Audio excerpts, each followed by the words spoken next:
some might say that pageantry is the pastime. That's true. You know what? In the Philippines, we have pageants all over the places. Yes, we have pageants in the barangay, in school, national, local. That's why we really love Miss Universe. It's like it's giving pride and putting the Philippines back on the pedestal. That's why there's an added pressure as a candidate coming from a pageant-loving country. But it's a good pressure. I always look up to our former Miss Universe Philippines. They really did well in the competition. And now this is my time to show who I am, to offer what Rabia can show to the rest of the universe. So I'm very happy, and at the same time, I'm excited to make all my kababayans proud, and hopefully I do. Why do you think it is that the Philippines love pageants?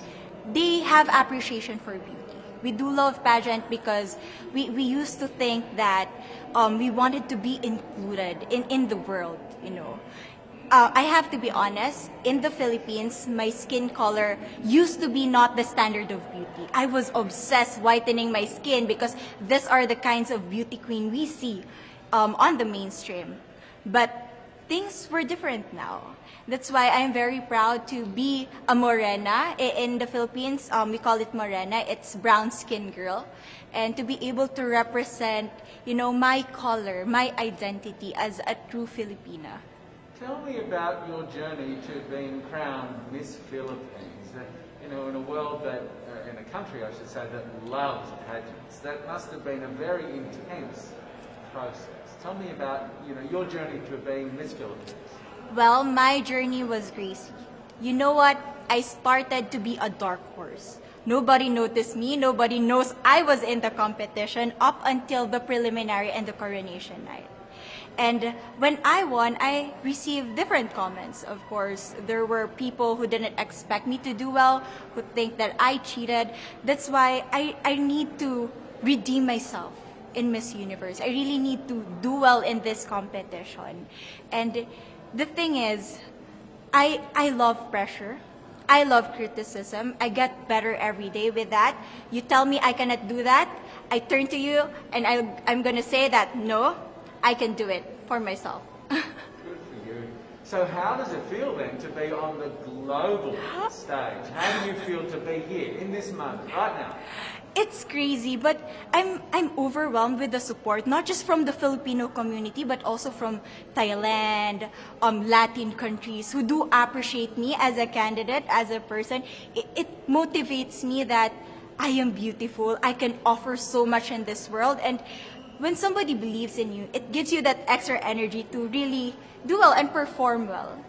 Do you have a sense with the girls, all of the girls competing, you're competing, but is there a sense of camaraderie with all of the girls? Is there a real spirit to, sort of motivate each other to do better?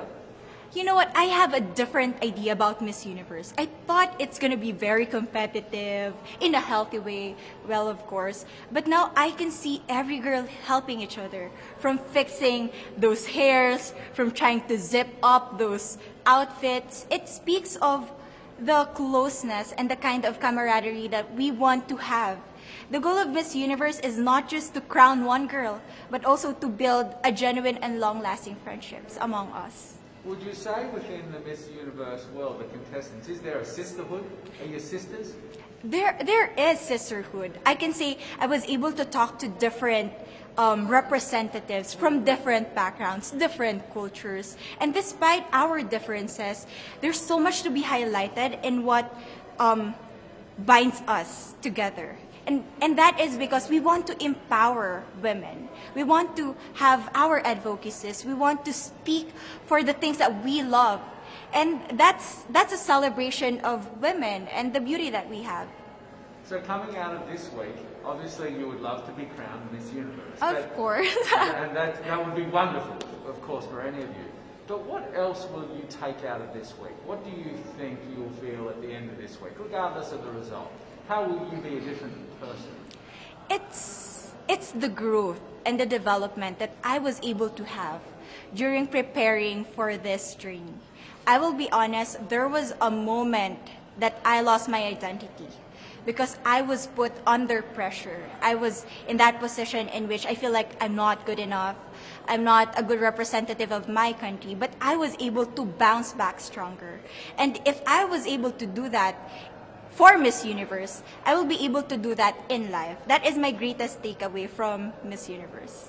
Okay, so Philippines have huge amount of fans. Yes. I want you to give us a little bit of a message to the fans here and at home. But send a message. What would you say to all the fans in the Philippines? To all my fans from the Philippines and from all over the world, maraming salamat po. Thank you so much for loving me and for believing in me. It means a lot to somebody who is so naive in this industry, who has no idea how to become a beauty queen on the first day of my journey. But because of your love and support, I was able to be the woman that I am today.